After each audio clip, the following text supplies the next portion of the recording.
Christine, and today we have Mr. Todd McCormick with us.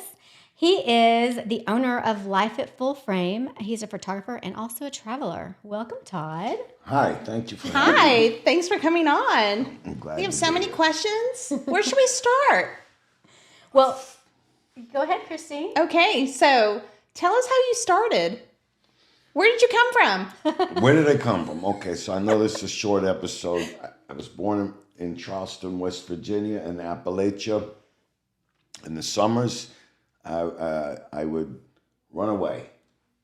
And I went to Lexington, Kentucky for my trial run, and then I went to Cincinnati, Ohio. And I'll circle back to the significance of that Cincinnati later on, because there's a piece of architecture there where I landed that's by the same architect that's my favorite restaurant here in Fort Worth. Oh my gosh, okay. Yeah. What is your favorite restaurant?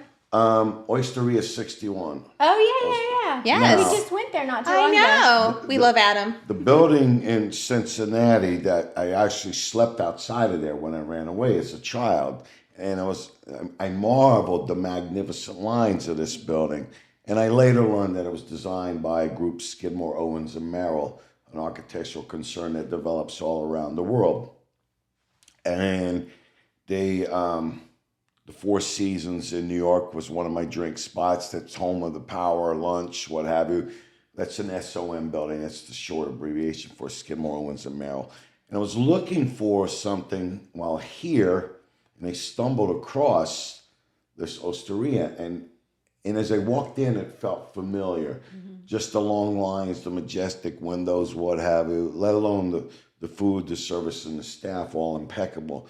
So I said, let me go do the research on this building. And I realized that it was that same group. Wow, I had no idea. I had no Yeah. idea either. The food is top notch there. I kind of not the I deep, love the windows. Those are my favorite. I know.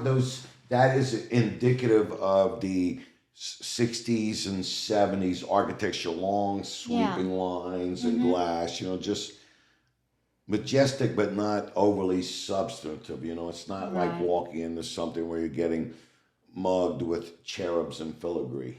Okay. Right. Okay, so I bring that up because those were my two trial runs, and So you're a runaway. yeah, and then the third summer I said it's time to go. I was going to say. And how old were you when you ran away? Or college, and you're talking about a childhood. Teenager. So He was a teenager, so you were probably, 13, 14? Statute of limitations is up, and my father may watch this or not, but let's just say I was too young to be going anywhere. Oh my gosh. And I went to New York City, and I said, this is it. For a hyperactive kid, which is now ADHD, there was all of the bells and whistles and what have you, and I was like, fuck, honey, I'm home. yeah. None of it made sense. I've made it. But the eagerness to, swallow it all and go. Did you know anybody in New York? No. Did you go to New Jersey or the Bronx or Manhattan? I've been to all Manhattan. I got off the bus. I took the Greyhound, and I got off in what's basically Hell's Kitchen, Times Square. You get off at the Port Authority, and I walked out, and then You're like, ooh, lights. Yeah. I think of peepholes. Well, that's part of the story too. Later. Yeah. What did you say? I said I think of peepholes. Yeah. The first time I went In to Times Square? Yes, in Manhattan, in the early 90s, they were that mayor at the time was trying to clean up the city, Giuliani, and there was peepholes, and so everybody kept telling me. Certain bit. They've cleaned up the city since I then. didn't get that tour of New York when I went. No. So how did you survive when you were in Manhattan, coming off a bus? Did you have money? Did you have friends? No. Okay. Do you have connections? Church? Moving quickly, first of all, I'm colorblind. I was going to bring that up. Yeah. And dyslexic. And dyslexic, yeah. But I'm visually oriented. I memorize visuals. Memorize. Okay. And I said, okay, you're a little young rugrat. You need to get a hustle on. You need to get something. I thought at that time they had the Sprint phone cards. You're too young to remember them. They were cards, and it was like 16 numbers. Calling cards, yeah. Calling cards, yeah. So when they had payphones. There's a Marriott Marquis in Times Square there. And I would go there and I would memorize the numbers And then I would run back over to Port Authority, and the guys would put people on the phone calling back to Ivory Coast, the Singalese, several different groups would be calling home.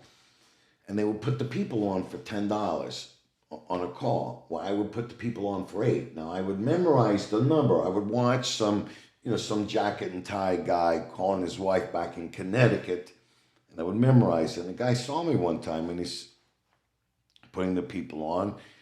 He says, "Where do you write the number down?" I said, "What do you mean, where do I write it down? Where do you write down?" I said, "I memorize it." He said, "That's impossible." I said, "That's what I do." And he says, "Can I watch?" And now automatically I'm a defensive young scared kid. Yes. I'm like, "Fuck you, go get your own hustle on." I'm very defensive. Whatever little thing I have, it's mine. Are you sure you're not born and raised in New York? I'm just kidding. So usually people do musical instruments or something, on the side of the road with. So he says, can I watch you?" And I said, "Okay, fine." He meets me the next morning. He watches me grab the number from someone. I walked the 6 blocks over to Port Authority, and I put someone on the phone. The guy's baffled for that. And he says, "I have a better hustle for you." Now that sparks my interest because I'm always looking for bigger and better. The theme of my life in youth, and some could say even to this day, was discontent. So that piqued my interest when he said, "I have a better hustle." And he says, "We're going to go to Times Square." And he said, "I'm going to teach you how to play 3-card Monte." Okay. I don't know if you know that game or not. Yes. He's like, "I'm going to make some money off of this boy." So the basic thing with 3-card Monte is it's not the speed or anything like that. It's basically you come up with a jingle, and we're using eye traffic to move you so that when you see, it's 2 black cards and a red card. So when you see that red card, it's not because you're quick and you spot it. It's because my eyes subliminally directed you to it. Everyone comes up with a jingle. I still remember mine. This is the bread. This is the meat. And my eyes lead you down. The meat is the red card. Then my eyes come back up. You must decide which to eat. So I'm driving you. So we played this for a couple of weeks, and I figure out the game, and I realize there's 5 people playing it. There's myself, there's 2 spotters, and 2 shills. And the shills are the ones that are getting paid out, that I'm paying out while playing the cards. And the shills are meant just to attract tourists, attract new victims, if you will. And once I figure this game out, one day I show up with my own box, my own little crew, and the guy says, basically, "What are you doing here?" I'm like, "Fuck you, I don't need you to do this." Right? Because you're figuring out the money here. And it's not like you have a B&O license to do this. This is an occupation. And nobody owns you. Well, the only contingency at that time, because we were talking before going on air, that New York is sketchy, there was a beat cop that would come by every day to collect his piece. He collected $200.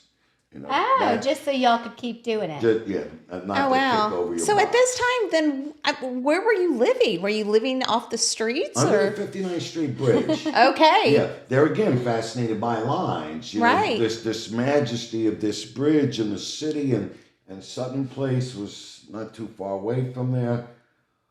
But for time's sake, I had always been visually oriented, and I had this gluttonous quest for more. I don't know that if we do this in sequence or what. I could. So where do you go? Where do you go after that? After that, bouncing around, I see this guy in a soup kitchen, and he's dragging this very heavy bag, huge heavy bag. He's dragging this bag everywhere he goes, and he's an English guy. And finally, one day I asked him, I said, "What's in that bag?" He said, "Skivering tools." I had no idea what skivering tools were. Long wooden handles with bronze wheel and a repeated pattern on it. That a skivering tool is basically what you run around the leather on a desk that lays the gold down. And like, how do I market this guy? He's got a skill. What do I do? How do I do it? P.S. I find a customer. I'll skip the details. I find the customer. I said, "Okay, now you're out from under the bridge. You're in the antique conservation business." Oh, wow. So now you're thinking outside the box, thinking, what can I do to revenate more money? Well, it starts coming, because at that time, the Russians, the communism had fallen and what have you, and the Russians had obscene amounts of wealth and what have you, and they were buying stores and things all over the city. So I moved from this little shit kicker from Appalachia to now servicing furniture for these Russians. And I ran that for a long time. It ended up 1 store, 3 stores, 4 stores, what have you. A little entrepreneur here. But there was always that part of me that liked the action and liked the rush. I didn't want to just color in the lines. That I like that gritty side. I always found it sexy to dance around the edge of the volcano. So, are you KGB? No. I'm just kidding. No. I am DTM, Darren Todd McCormick. Yeah. So give us the timeline. So after that adventure, I mean, you just kept doing it, and then it just keeps unraveling into something else. You meet other people, they just kept morphing, and then it morphed into prop rentals for television and film. And then I went to, on the quest for merchandise, I started buying storage rooms and what have you. And in these storages, the people were looking for lawnmowers and fucking Timberland boots. By this time, I learned, I'm looking for the Poochie dresses. I'm looking for this, that, and the other. So you're looking at more high-end fashion. And furniture. And furniture. Mm-hmm. Expensive stuff, not disposable furniture. Yeah, exactly. One of a kind. I'll bounce around. Guy calls me from the storages, and he says, and I've been out of this game for a while, but everyone says, you have to go find this guy, Todd. They said, that, he was a drug addict at that time up until 2009. They said he's a crazy fuck. He'll go into the storage, he'll take a hit, and he'll close the door, and the smoke billows out the edges, what have you. So the guy calls me up and he says, Todd, I want you to come to this auction way out in the middle of nowhere in Long Island. It would like be going to Abilene or something here. I'm like, what am I going to get out there, other than, I don't even know. Impregnated by a cow, it was in the middle of nowhere. Right. Am I going to get a hide? What am I going to get? I go to this auction, and I'm looking, and there are these 2 people that don't fit in. They're not auctioneers, and they're not people that buy rooms, and they're wearing Lulu. And they kept looking, they're looking at me, I'm looking at them, and one of them comes over and talks to me and what have you, and finally I said, the fuck are you looking at? And the guy looks at the guy in front of me. He says, yeah, you're right. He's perfect for the part. And they hand me their card. And they're doing this show, a spin-off version of Storage Wars. They're doing it at Storage Wars, New York. They said, well, we want you to be on this show. I'm like, well, fuck, I've spent my entire life hiding from the IRS and hiding from everyone and anyone. Because it's a cash flow, I don't want to be on the camera. The life I live, a camera meant turn this way, turn to the right. Right. So I did that briefly. I don't remember. It was maybe several episodes or whatever it is. But I had run my course I'd been so busy chasing money, but I was poor. When a man was poor, that I didn't have an identity. Sure, I had means to move around and do things that I wanted, but I said, you don't have a core. Right. You're homeless. And at least when I was sleeping under that bridge, that I felt more authentic because your surroundings and who you were real. Now I had masked these underlying feelings behind trappings, addresses, travels, and what have you, but I was feeling more and more homeless. I stepped back from everything for a while. Then after a few years, I jumped in. I went back to the decor side. I went back to bouncing around. I said, maybe you need love. So I go online. I'm going to start dating. And I go out with this person, and it was my first person introduction to Photoshop. I mean, oh my gosh, is that how online dating works? works? Oh shit! You got catfished. The picture did not match the cover. I mean, I show up. Isn't that funny how people use their pictures Like 10 years 10 ago? years ago. No, like, hello? It wasn't even that. I mean, this one, she painted herself as smooth, glossy, and glowing. And when I met up with her, I said, she looks like a fucking lunar landing. I mean, she was banged up. And you were like, what happened to you? And she's licking up by the middle of the afternoon. And she says, okay, let me go show you my shop. She's Garmento. This is in New York. We go up there, Family Designs clothes, whatever, and I look around and see all these clothes. In the back room are all these clothes with plastic bags over them. I said, what are these? She said, that's store stock. It's just full of them. She's manufacturing for Oscar de la Renta, Terry Mugler, Ralph Lauren, Lisa Perry, Helmut Lang, just tons of labels. Yeah. And the shit is sitting And your there. brain is going ding, ding, ding, ding, ding, ding. My brain, I'm like, oh my God. I hit the jackpot. Yeah, I mean, it was the ultimate erection. I didn't even know what to do with it, but I said, there's a lot of it and I have to have it. So how much for this stuff? She said, $100 a hanger. A hanger? Yeah, a hanger. Like one hanger or a whole bunch of people? No, 100 for each piece. Wow. Okay. Which is they're But probably it's all thousands. tagged and skewed, $2,500, Okay. $3,500, Yes. $4,500. And So you're getting pennies on the dollar.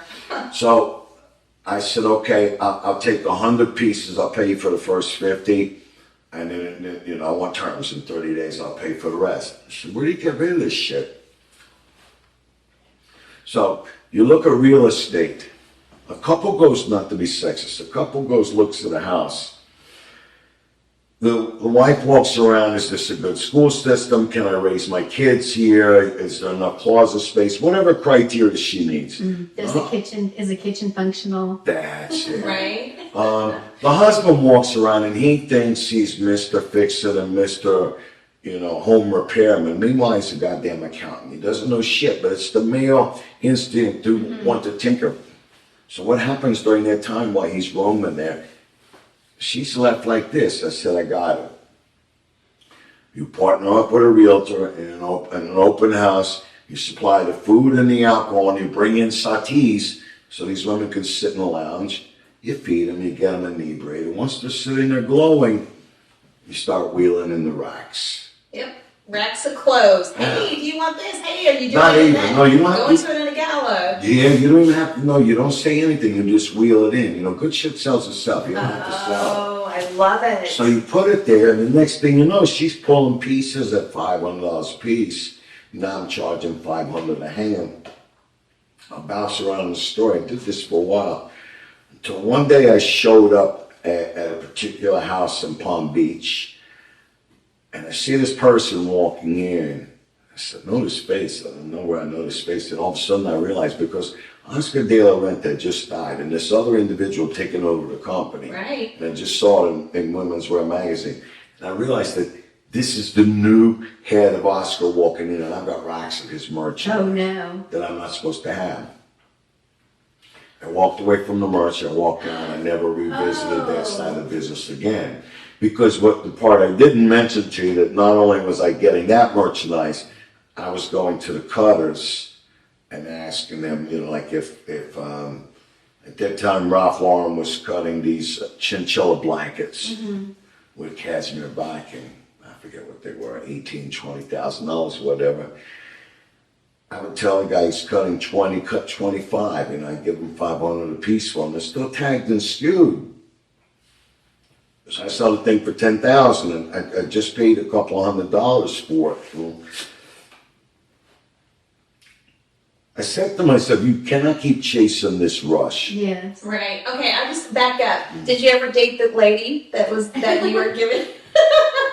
You became friends with her and business partners with her. I didn't become friends with her. Oh. I played nice to get the merch. Yeah, but you never dated her. No, I mean, we went on that first date until I realized I said this one's going to have a timeshare at rehab, And I figured that out in the first hour. Right. Yeah. Because online dating is pretty rough. I did go out with a girl. I mean, I guess, I don't know if I can mention it, but I will anyway. There was a girl in one of those housewife shows. Okay. You can mention whatever you want. Anything. Yeah, but I don't want to get anyone in trouble or anything. We're not going to be in trouble for anything. Yeah, I mean, she was heavily sculptured. I mean, the type of face. Right. Am I smiling? Am I smiling? Too much Botox, too much Resolin. Was this the Real Housewives of Yeah. New York? No, Jersey. Oh, Jersey. Oh, the Jersey. Was she a blonde or a brunette? Oh, you're trying to narrow it down. She was. I mean, they're all sculptures. Well, it depends. I mean, is she doing cartwheels or not? Can I say that? Absolutely. Okay. Yeah, So she was a brunette pretending to be blonde. well, I'm not saying anything, but Right? but even then, it was. Hey, we're hairstylists. We know what our actual hair color is. And I realized this. I mean, you're looking for happiness, thrills, or some measure of rush outside of yourself. You've done it by geographical relocations. You've done it by substances. You've done it by opening businesses. I said, how do you get your own center, your own you? COVID comes right before COVID. I had done a job for Mercedes in Miami, Coral Gables to be exact, and I used an untested formula. I was making these paddle boards for their G-Wagons. And I used an untested formula, and I got a call from my guy, and he explained to me, says, this thing is bubbling up, what have you. And it was actually a gift, because then 3 months later, COVID came, and now you're really, really confronted with your homelessness, that the algorithms and the things that I knew in New York were gone. The algorithms and the things in Miami were gone. And even though it was a curse, you know, in my 50s, it forced me to look back at who are you and what is your value system. Right. So it's kind of a blessing in disguise. Yeah. So how did you get into photography? Interestingly enough, I had always been visually oriented. As a kid, I watched these ants at the ant farm and watched them march in concert. And I was fascinated with algorithms. I'm basically an introvert, a huge introvert, serial isolator. And I studied people, places, and things, the algorithms. And photography allowed me to capture critters in the wild, be they people or architecture or whatever. Now, I guess that was the natural progression, that I had always been taking pictures in my mind for nefarious reasons, like with the phone cards or like anything else. Photographic memory.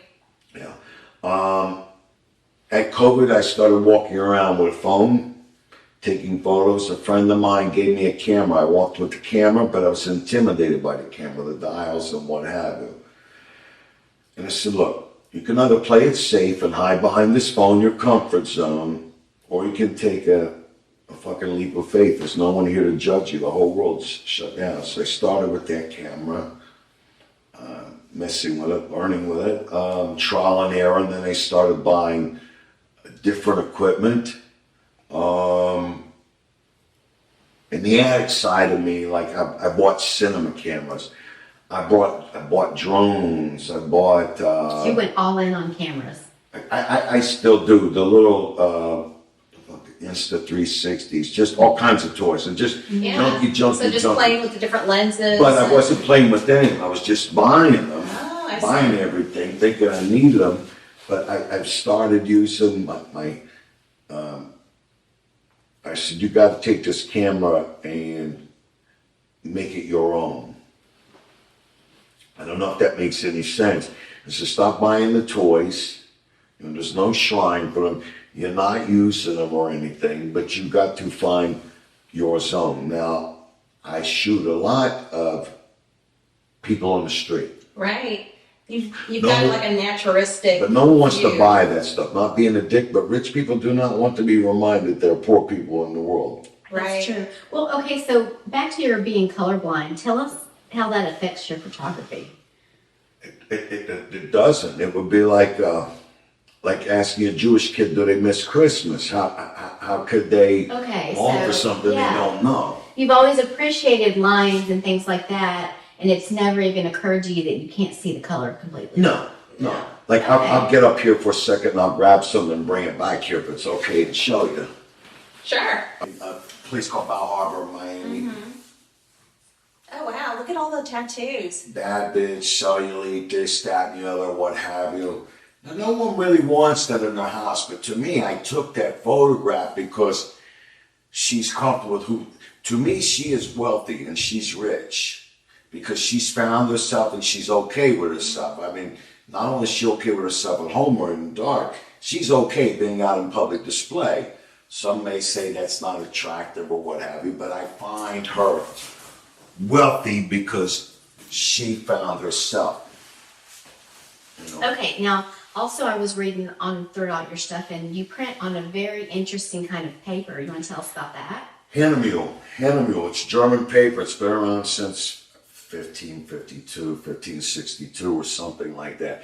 And I buy that paper because it's a fine paper and there are different finishes on it and there are different textures in the fibers in it. And I just think that it goes along with the authenticity of a picture. It's like I don't do much editing on a photo. Okay. So we've noticed that you do black and white, you do color. Yeah. So you can do a matte finish or you can do a glossy finish. Yeah. You can do pretty much anything. You know, I don't know if we can see anything here or whatever, but the camera's not pointing that direction. I have no allegiance to what I take. I just look for authentic pictures. And some may say, well, Todd, that's because you're full of shit. Yeah. You know, Right. But do you develop your own film or do you take it to somebody? No, I have a very, very, I have a relationship with a group in Miami and New York, with my favorite relationship, believe it or not, right here, Fort Worth Photo. That's awesome. Those guys, they've taken me in. The handmill paper, they're only like, I think there's 2 in Texas that print with it. And each state just has a few select people that print with it. And you have to be certified or what have you. And the group at Fort Worth Photo recently became certified in the last year. So tell us how long it's been going around this paper, and then like where it originated. 500 years, 600 years. Yeah. It's from Germany. It's very interesting. Yeah. Into the editions, you'll see that each one, you know, it's on a texture print. It gets a hologram. So not just a hologram on the certificate of authenticity, it gets the corresponding one on the piece itself. Okay. That's cool. Well, you have so many stories with your pieces of art. A lot of them, I mean, I don't even know where to start. Where would you like to start with your artwork? I mean, I know I'm looking at one of them right here. I'll tell you where I'd like to start, believe it or not. Yes. This one I just finished 2 days ago. It's beautiful. It's not photographed, but what it was a glass side table that I like the lines. I love it. I put a like the colors on it, chartreuse linen on it. And in here I put, shit, why am I drawing a blank here? God, what is the name? Is it like a wallpaper or is it? I'm trying to think of the name of who did it. It reminds me of the cabinet linings. Like the old contact. Yes. No, it's I don't know. I'm literally drawing a blank. They do the fabric for the drapery in the White House, or what have you. It's a name that I know, but it slipped from my mind. Oh, but that's really cool. So are these? Is it for sale? Yeah. Yeah. But so the reason Everything's for sale. Yeah. the reason I brought it up is because these are harsh, unusual 1960s, 1970s Yeah. lines. Yet you've mixed this, what I would call on the East Coast, this wasp fabric to it. You know And what it I mean? makes it more modern. It makes someone say, "What's going on here?" Yeah. Yeah. I love the old furniture, but then yet it's got a dash of modernism to it. So do you ever participate in Arts Goggle or Main Street Arts Festival? I also have an exhibit over at what's it called, House of Neville Okay. off Yes. Camp Bowie. I want to go there. I have not been there. I want to go there. There's an exhibition going on there now. I'm terrible with the names. That just ends in the next couple of weeks, and then there's another one coming up. Circling back to your question about which one is my favorite, strangely, there is that, I didn't know what the answer would be. When you're taking a photo, okay, you'll push the button halfway down. You've got it lined up. Once you've done your focus, whatever, you know that you have it. Mm-hmm. And then when you push it all the way down, then you're taking the image. To me, by the time I pushed it halfway down, the photo's dead to me. At that moment, even before You've already moved on. Where is the next? Yeah, where you're moving on. Okay, so I'm looking at one picture, and I know it's out of the country. So explain to me, it's a wall, and Yeah, this is can't really. There's a big part of my story. We'll show a picture of it on the Yeah. The Jewish population. They're a huge part. But tell us where where you took this picture at. I was taken in Jerusalem, Israel. I think this time was 2017 or whatever. It's at the Wailing Wall. On the left, you have an ultra-Orthodox. On the right, you have a guy praying. He's of service. All males are required in Israel to do 3 years of service, and the women 2 years. It doesn't make a shit what brand of religion you subscribe to. I just find that interesting that you have one person there willing to lay their life down so that the other person can pray in the manner of their choosing. Right, and when you can see in the little crevices that there's little pieces of paper. What are those, notes? Yeah, people put prayers to the dead, prayers for my ailing mother, my deceased, what have you. And all throughout the day, they come and sweep up those notes. But this has been going on there for, thousands of years. What's on your bucket list for travel photography? That's a good question. I talk a lot. I don't know what to say there. Where have you not been that you have to go take a picture? The Northern Lights. I've been yeah. to Iceland, but I've never been able to capture the That would be Northern a neat Lights. place to go. Yeah. Yeah. Well, I hear when you go to see them, you won't see them. Yeah. Right. Yeah, but, well, I went to see them, and they're like, I didn't see them. You didn't see them the first time. Why did you go the second or the third time? maybe.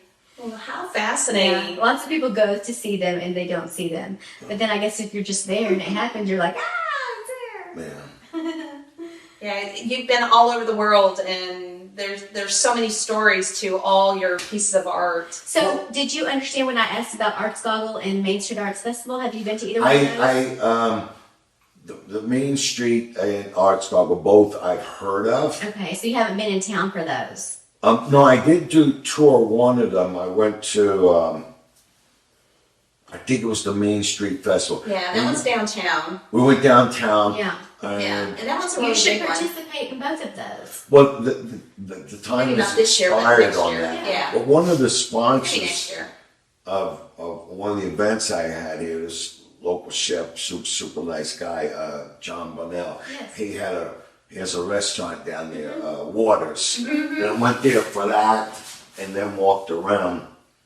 I find Fort Worth very interesting because it's, look at any other cities, if you wanted to replicate this look, it would be arrogant, obnoxious, self-serving, lacking of authenticity.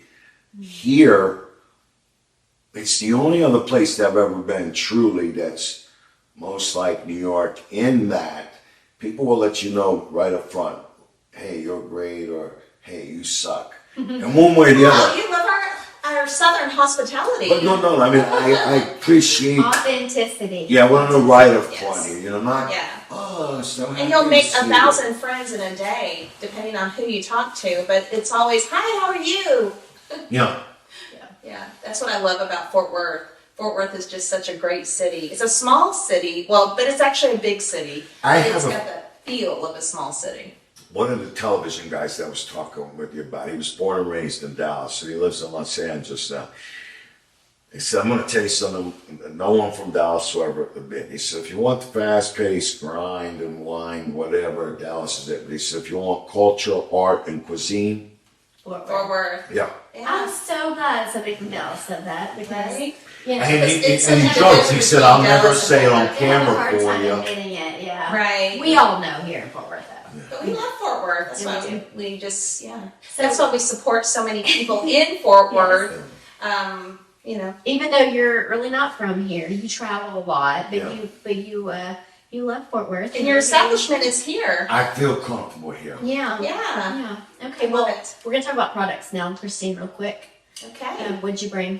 All right, so I love I've got naturally curly hair, so I have to round brush my hair. And I just thought, we haven't talked about brushes. And these are from home, so yeah, they've got hair in them. But They're technique. But do you know whose hair? Oh, they're my hair. Okay. Yeah, and so this one's a 450. This is a pretty big one. And then this one's a 400. And then this one, I like to flip my hair. And I think it's a 275. That's what she said. Yeah, right. That's what she said. Okay, so I brought this Color Wow Pop and Lock High Gloss Finish. It's frizz control, UV protectant, and the reason why I bought it was because it's glittery, and I see glitter and I'm like, ooh, glitter. I love that product. I use it on my clients. But yeah, it's just kind of like a little balm, and I haven't noticed glitter in my hair at all. No, but it's soft. But it makes it Yeah. soft and takes down the frizz. Yeah. And then you were going to talk about your cologne. I'm going to step out of the shop room because I realized that my bag was over there. Yes. Verbena, it's acetane. It's just a fragrance that I wear at this time of the year. In the winter months, you want something. I want to smell it. In the winter months, Is it more of a musky smell or lemon? No, this is a citrus. Yeah. Citrus. In the winter months, That's I do what's called a Penhaligon's. Oh, I like this one. Mm-hmm. Penhaligon's has this bohemian bouquet that's more richer, but as the temperatures warm up, you switch more to citrus. Oh, absolutely. I do.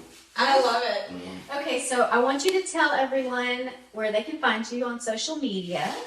Lifeatfullframe.com or DTOD at DTODNYC. All right.